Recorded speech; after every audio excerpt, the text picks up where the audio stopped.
Most people who were emotionally hurt by their parents have no idea what's happened. Not because the hurt wasn't real, but because it arrived wrapped in something that didn't look like harm. It came dressed as normal, as just how things were in your house, as love, even the only version of love the people raising you knew how to give. And so you grew up not knowing that what you were absorbing was going to shape the way you receive compliments, the way you apologize, the way you flinch at certain tones of voice 20 years later in conversations that have nothing to do with childhood. The most insidious emotional wounds from parents are not the dramatic ones. They are the quiet ones. The ones your parents would deny, not because they're lying, but because they genuinely don't remember, or genuinely don't see. And the child who received them doesn't report them as wounds, they report them as personality, as simply who they are. That is what this is about. These are 8 signs that your parents emotionally hurt you without realizing it, and the psychological traces each one left behind. The first sign is that you have trouble identifying what you actually feel. Not a vague trouble. A specific, practiced difficulty, where someone asks, "How are you?" and your honest internal answer is a form of blankness. This didn't develop randomly. It developed in households where emotional expression was met with dismissal, redirection, or discomfort where, "Stop crying. You're being too sensitive," or simple silence trained the child to stop broadcasting feelings outward. And then, over time, to stop fully registering them inward. Psychologists call this alexithymia, a reduced capacity to identify and describe emotional states, and research consistently links its development to early environments where emotions were treated as inconvenient rather than valid. You learn to manage feelings without naming them because naming them was never safe. The second sign is that you apologize constantly for things that are not your fault, for taking up space, for needing things, for existing in ways that might inconvenience someone. This reflex is so automatic it happens before you've had time to evaluate whether an apology is even warranted. It developed in households where the child learned, through repetition, that their presence, their needs, and their emotions created problems for the people who were supposed to welcome them. The child who was made to feel like a burden through statements about cost, exhaustion, or inconvenience doesn't just feel guilty in childhood. They carry guilt forward as a default posture. In adulthood, that becomes a preemptive apology, getting small before anyone has a chance to ask you to. The third sign is that you find it genuinely difficult to receive compliments. Not modesty, actual discomfort. Someone says something generous about you, and something inside braces, deflects, or immediately searches for the catch. This traces back to households where positive feedback was either absent, conditional, or unpredictable, where you could never quite trust warmth to stay.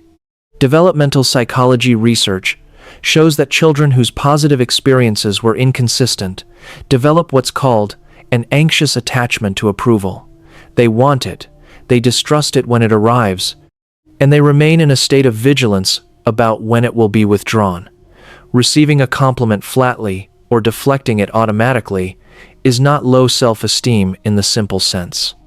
It is a nervous system that learns approval cannot be trusted to stay. If this is landing somewhere in your own story, take a moment to like the video. It helps other people who need this conversation find it. And if the psychology behind how early experiences shape adult behavior is something you want more of, subscribing makes that work possible. The fourth sign is that you are hyper-attuned to other people's moods, reading the room before you enter it, monitoring emotional shifts in real time, adjusting your own behavior in response to the internal weather of whoever you're with. This developed because it had to. In households where a parent's mood was unpredictable and the consequences of misjudging it were real, the child became a specialist in emotional forecasting. They learned to detect the difference between a silence that was fine and a silence that meant something was coming. That capacity follows them everywhere, making them unusually perceptive and chronically exhausted by the labor of tracking everyone in every room. The fifth sign is that you have a deeply uncomfortable relationship with conflict. Not just a preference to avoid it, a physical response, a tightening in the chest, an impulse to immediately fix or flee the moment tension appears. This developed in households where conflict was either explosively unpredictable, where raised voices meant genuine danger, or was never resolved at all, where things were said and then silently buried, and the atmosphere stayed poisoned for days. The child learns that conflict is not something that can be navigated and repaired. It is a threat. And the adult they become will do remarkable, sometimes self-erasing things to prevent it. The sixth sign is that you struggle to ask for help, not because you're proud, because on some level that predates logic.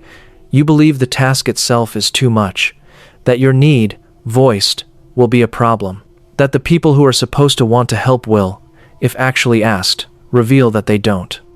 This comes from households where needs were either ignored, met with resentment, or used as leverage, where asking for something was a risk that sometimes cost more than the thing you asked for was worth.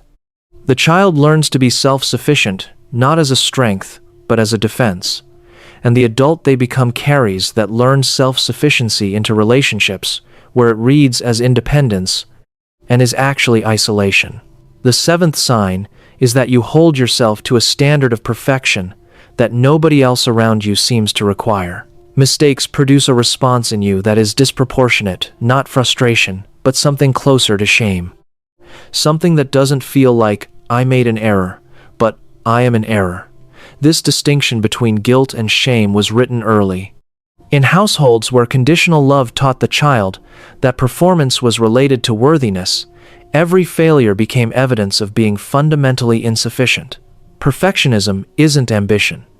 It is the exhausting, ongoing attempt to prove that the original verdict was wrong.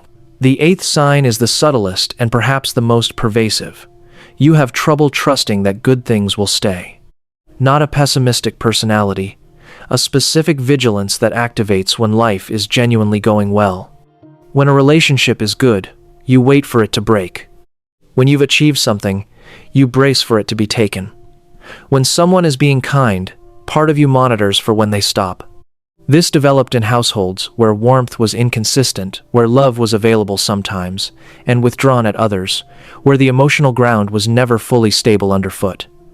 Bowlby's research on attachment shows that children who cannot predict whether comfort will be available develop a vigilance toward loss that becomes a baseline expectation. They spend their adult lives in a low-level bracing posture, waiting for good things to end, because the one thing they learned most reliably was that reliable things are rare. Here is what all 8 of these signs have in common. They are adaptations. Every single one of them was built by a child who was doing the most intelligent thing possible with the environment they were given. The constant apologies were not weakness. They were a strategy for reducing conflict in an environment where conflict had consequences. The emotional numbness was not emptiness, it was protection. The hypervigilance was not anxiety, it was a genuine survival skill that happened to outlive the conditions that created it. And here is what matters most to say about the parents at the center of this. Most of them did not know. They were operating from the only emotional vocabulary they had shaped by their own childhoods, their own wounds. The harm was real. The intention, usually, was not. Holding both of those truths without collapsing into blame or excuse is what makes genuine understanding possible. You were not too sensitive. You were not too needy. You were not the problem.